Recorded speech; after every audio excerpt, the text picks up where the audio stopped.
Muy bien, ya estamos llegando casi al final del curso con el cuarto módulo denominado Estrategias Didácticas Innovadoras. Y ahora vamos a hablar un poco acerca de las estrategias creativas en enseñanza universitaria. Por lo tanto, pasamos de ser meros expositores a ser más dialógicos y participativos, sobre todo con nuestros alumnos. Para eso el docente se ha convertido en un guía, en un motivador, ¿no es cierto?, donde el alumno es el protagonista y nosotros estamos atentos a lo que el alumno dice o realiza en las clases para poderlo guiar adecuadamente. Y siempre nos preguntamos, como docentes, ¿cómo conseguiré que los alumnos aprendan? Y el alumno lo que está más interesado es en aprobar el curso. ¿Cómo conseguiré aprobar? Por lo tanto, el docente tiene que tener bien claro cómo enseñar aplicando las didácticas creativas o las partes metodológicas que hemos aprendido. Y para que la evaluación del alumno sea adecuada, se debe vincular siempre la enseñanza, aprendizaje y la enseñanza con la evaluación. O sea, no puede haber un sismo o un cisma, ¿no es cierto?, entre ellos para que el aprendizaje sea adecuado. Por lo tanto, dentro de las estrategias creativas en enseñanza universitaria resalta la palabra creatividad. Y la creatividad en esta época es el alma de las estrategias innovadoras, orientadas al aprendizaje, por cuanto es el alumno el que ha de ir mostrando la adquisición de las competencias en cada carrera. El sentido de globalización que tenemos actualmente del aprendizaje es una consecuencia inmediata de esta transformación, de esta nueva forma de enseñanza. Un profesional es una persona competente en su ámbito, capaz de analizar y resolver los problemas y proponer mejoras. A eso se le llama innovar, resolver problemas y proponer mejoras. En otras palabras, innovar.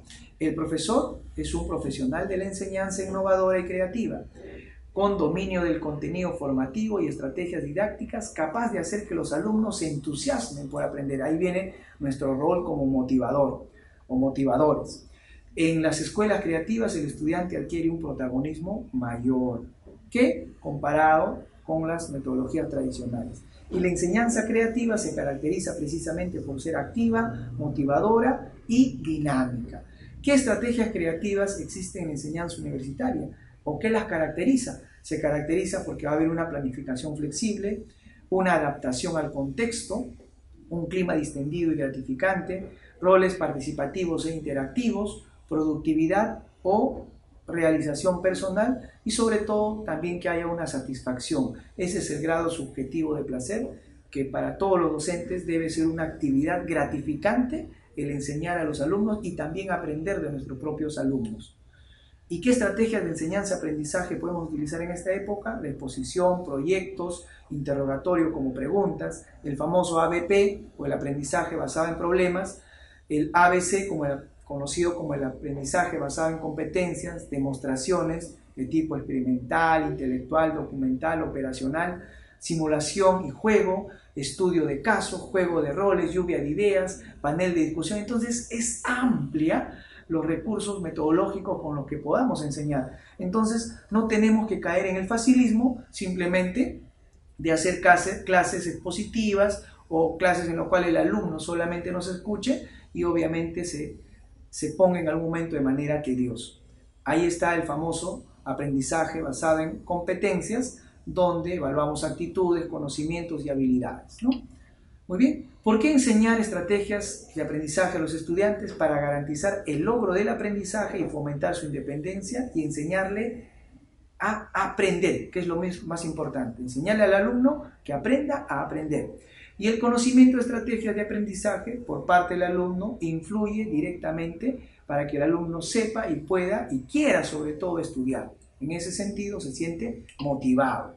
Muy bien, algunas dificultades que podamos tener, por ejemplo, desde la parte del profesor, el rechazo de toda innovación, de parte del alumno, el principal problema es resistencia al nuevo aprendizaje, o decirle, por ejemplo, no, ahora tú vas a ser el que vas a hacer la clase. Al inicio va a haber una resistencia, pero después, poco a poco, se va dando cuenta que al ser el alumno el que desarrolla la clase, el que realiza la clase, ha aprendido más, se queda más y gana incluso experiencia para que más adelante también sea un docente.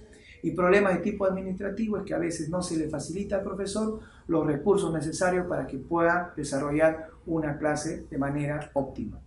¿Qué técnicas didácticas o qué son las técnicas didácticas? Ya lo habíamos mencionado, que son procedimientos que buscan obtener eficazmente a través de una secuencia determinada de pasos o comportamientos uno o varios productos precisos. Entonces la técnica didáctica es el procedimiento lógico y con fundamento para destinar y orientar el aprendizaje de nuestros alumnos. Muy bien, entonces el buen profesor tiene muchas cualidades, como lo habíamos mencionado. Este gráfico ya lo habíamos visto en los primeros módulos, ¿no es cierto? Y donde el profesor principalmente enseña al alumno a aprender, enseña al alumno a que aprenda. Y hay muchas técnicas utilizadas en la enseñanza. Aquí les menciono, como por ejemplo la V de Gowin, el mapa mental, la cruz categorial, la espina de Ishikawa, el diagrama del porqué, gráficas, etcétera, que ustedes lo van a poder visualizar con más detalle en el material que se les está dejando en este módulo, en las diapositivas, donde cada uno de estos puntos están desarrollados con mucho mayor detalle e incluso utilizando muchos gráficos, colores para que sean entendidos de la mejor manera. Y si por ejemplo en esta época, aunque ya no se recomiende esas clases magistrales, pero si de todas maneras vamos a aplicar alguna clase modelo para que el alumno después haga sus clases para que ellos desarrollen, hay algunos principios para una clase magistral o modelo. En primer lugar, hay que respirar profundo, mirar a la audiencia, enseñarle al alumno que cuando él desarrolle su clase nunca dé la espalda al público, por ejemplo, brindar entusiasmo, una sonrisa, que el alumno no note que, por ejemplo, estás nervioso y enseñarle a ellos también que cuando expongan no se pongan nerviosos, ser siempre positivo, ver el lado bueno de las cosas, brindar frescura en la exposición. Y para eso, lógicamente, lo más importante es de que si uno está bien preparado, nuestra clase va a ser exitosa. Necesitamos preparar bien nuestros temas, practicar el tema, utilizar el tiempo requerido, evitar el uso de muletillas o como ejemplo palabras de esté, muy bien, ok, o como decíamos, etcétera, etcétera, ¿no? La idea es que sea más fluido. Y podemos hacer pausas, sí, pero pausas momentáneas, ¿no es cierto?, para poder respirar y mantener la atención en el público. Recuerden que nuestros alumnos van a observar todo lo que nosotros hacemos y pueden copiar incluso cosas que estén equivocadas. Cambios de voz, cambios de tono, desplazamiento adecuado, no evadir las preguntas. Si por ejemplo algún alumno levanta la mano y dice profesor o doctor, no decirlo, no, después me preguntan, en el momento absolver su duda, ¿no es cierto? Entonces debemos recordar a quién nos dirigimos, ¿no es cierto?, para preparar bien nuestras clases y de hecho que vamos a tener éxito.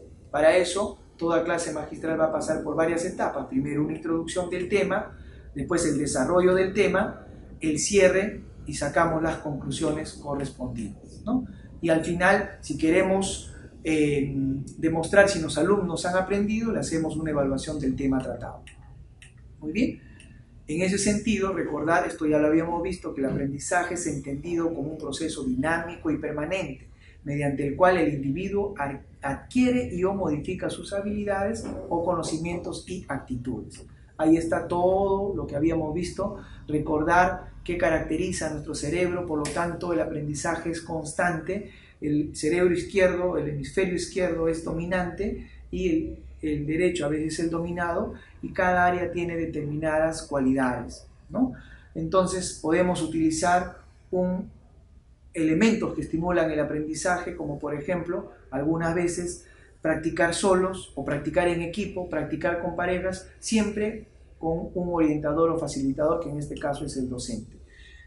Elementos que estimulan el aprendizaje, por ejemplo, utilizar medios audiovisuales, que nuestros sentidos permitan visualizarlos con mayor facilidad, utilizar algún video corto que entusiasme al tema, ¿no es cierto?, y nos orienten cual fuera una película de cine. Una película de cine se apagan todas las luces, etcétera, para concentrarnos en el mensaje que nos quiere transmitir. Igual, cuando nosotros tenemos alumnos motivados, definitivamente nos van a prestar atención. Decían algunos autores, como Glasser, por ejemplo, que nuestro cerebro, aprendemos a través de nuestro cerebro 10% de lo que leemos, 20% de lo que escuchamos, un 30% de lo que vemos, 50% de lo que vemos y escuchamos, 70% de lo que discutimos de otras personas y 80% de lo que experimentamos personalmente, ¿no es cierto? Pero más aprendemos de lo que enseñamos. Definitivamente, para muchos docentes habrá sido una sorpresa que al inicio también hemos tenido dificultades para enseñar, pero después se vuelve en una práctica cotidiana y incluso uno va a las clases de manera suelto para poder desarrollarlo, ¿no? Entonces, estilo de aprendizaje visual entre 40 y 50% de la población, auditivo entre un 15 a 20% y sinestésico entre 30 a 40% de la población y solo en varones hasta un 50%. Estos son algunos datos que nos permiten entender más el tema. Y una estrategia que no falle, a ver si ustedes alguna vez lo han desarrollado. Lo hemos denominado, y también algunos textos lo denominan como la despedida insólita. ¿En qué significa esto? Nada mejor para concluir el curso que una reflexión y que el estudiante en el último día de clase nos dé su opinión o su perspectiva de qué le ha parecido el curso. Y lo más insólito es percibir a veces la tristeza en los alumnos, porque se acabe la clase. Al contrario, si la clase ha sido aburrida, o el curso ha sido de repente con muchos tropiezos, los alumnos van a desear que el curso se acabe lo antes posible. Pero cuando un curso es productivo, cuando un curso ha sido entretenido, el alumno ha notado que ha aprendido, al contrario, va a experimentar este fenómeno de la tristeza. Y el docente, alguna vez habremos tenido oportunidad de escuchar en clase, cuando los alumnos se despiden, tienen una pena, ¿no? Y esto suele ocurrir cuando hemos utilizado estrategias creativas y hemos sabido llegar a los alumnos. O sea, tienen pena de que las clases finalicen porque ya se va a romper ese vínculo de aprendizaje, entretenimiento que hubo entre el alumno y el docente. Muchísimas gracias por escucharnos en esta parte y vamos a pasar ahora al último video del módulo. Gracias.